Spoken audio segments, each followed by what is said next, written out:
Assalamu alaikum. N'hésite pas à liker cette vidéo et de vous abonner pour aider cette chaîne à partager la voie de la vérité. Merci. On a un appel depuis Alger. La personne demande « Pourquoi récitons-nous à voix haute lors de la prière du Fajr, du Maghrib et de l'Isha, alors que nous récitons silencieusement lors du Dour, de Asr, et dans la dernière rakah du Maghrib et les 2 dernières rakah de Isha? Pourquoi cela ?» Et c'est une bonne question. Pour y répondre, nous devons réaliser que notre religion est basée sur la soumission de nos volontés à Allah Azza wa Jal. Ainsi, par exemple, les 2 ou 3 derniers versets de la sourate Al-Baqarah, chapitre 2, les 3 derniers versets. Allah Azza wa Jal nous dit au début que quoi qu'il se passe dans votre esprit, Allah vous en tiendra responsable.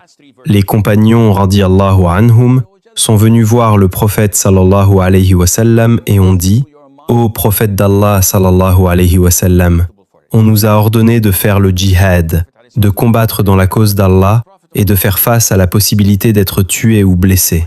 On nous a ordonné de jeûner, de prier et de donner la zakat. Et pour tout cela, nous nous y conformons, nous n'avons aucun problème. Mais être tenu responsable de ce qui se passe dans nos esprits, cela dépasse nos capacités. » Alors le prophète sallallahu alayhi wa sallam leur a dit « Voulez-vous faire et dire ce que les Juifs avaient dit, à savoir, nous écoutons, nous entendons et nous désobéissons? Dites, nous entendons, nous écoutons et nous nous conformons et obéissons. » Ils ont donc immédiatement dit cela. Ils n'ont pas hésité. Alors Allah Azza wa Jal a abrogé cela en disant qu'Allah Azza wa Jal n'impose à aucune âme une charge supérieure à sa capacité. Ainsi, ce qui se passe dans votre esprit, Allah Azza wa Jal le pardonne. Qu'apprenons-nous de cela? Nous apprenons que l'islam est basé sur la conformité au Coran et à la Sunna. Il est basé sur la soumission de votre volonté à Allah Azza wa Jal. Ce qui signifie que le prophète sallallahu alayhi wa sallam, lorsqu'il dit « Priez comme vous m'avez vu prier » et que nous regardons comment il priait, nous constatons qu'il avait l'habitude de réciter le Coran à voix haute lors de chaque prière du Fajr. Et dans les 2 premières rakahs du Maghrib et les 2 premières rakahs de l'Isha, il récitait à voix haute. Et dans les 4 rakahs du Dour, les 4 rakahs de l'Asr, la dernière rakah du Maghrib et les 2 dernières rakahs de l'Isha, il récitait silencieusement. Maintenant, nous cherchons dans ces enseignements, jamais au grand jamais il ne nous a expliqué cela. Nous regardons chez les compagnons radiyallahu anhum et jamais au grand jamais nous ne trouverons l'un des compagnons radiyallahu anhum demander « Pourquoi ?» Par conséquent, nous comprenons que c'est ainsi qu'est la religion et nous devons la prendre comme un tout. Nous n'avons pas le droit de dire « Pourquoi est sa voix haute et non silencieux ?» ou « Pourquoi le Fajr fait-il 2 rakahs et le Maghrib 3 rakahs? Pourquoi ne sont-elles pas toutes de 4 ou 2 ou 1 ?» ou « Pourquoi avons-nous dans chaque unité une inclinaison et 2 prosternations? Pourquoi ne pas en avoir 2 ou 1 ?» C'est ainsi que cela a été donné et transmis jusqu'à nous, et nous devons nous y conformer. Et Allah Azza wa Jal sait. Firas dit « Cher, vous avez dit précédemment qu'on doit finir de réciter Al-Fatiha rapidement, même quand l'imam fait le ruku', car sans finir Al-Fatiha, la prière est invalide. Qu'en est-il si l'imam va au ruku' dès que je fais le takbirat al-ihram, ou même quelques secondes après avoir récité Al-Fatiha? Que dois-je faire, puisqu'il n'y aurait pas de temps pour finir la sourate? Fondamentalement, la question de Firas portait sur la récitation de la Fatiha derrière l'imam. Si la rakah est à voix haute, ce qui signifie que l'imam a lu la Fatiha à voix haute, nous n'avons aucun problème avec cela.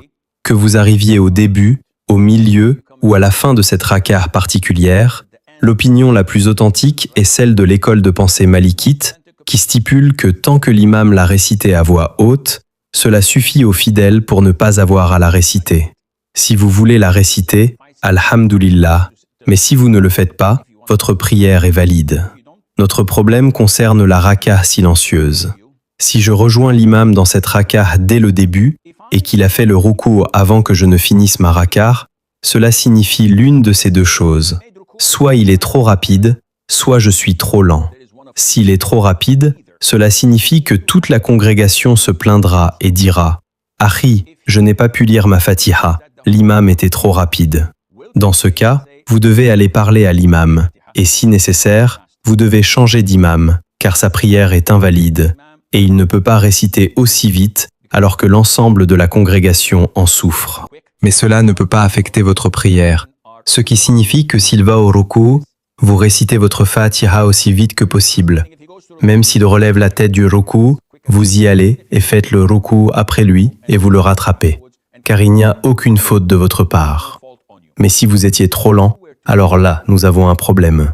Et si vous êtes trop lent, cette raka, pour laquelle l'imam a fait le ruku et a relevé la tête du ruku avant que vous ne le rattrapiez, est invalide, et c'est votre problème. Vous devez travailler à la réciter rapidement.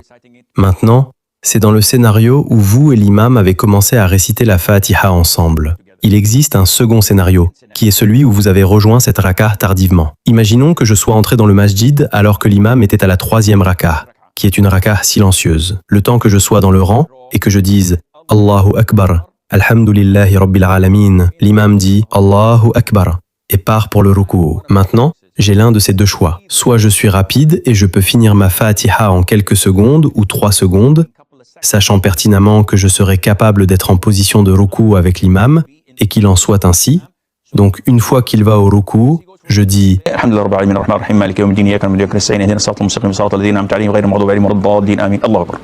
combien de temps cela a-t-il pris?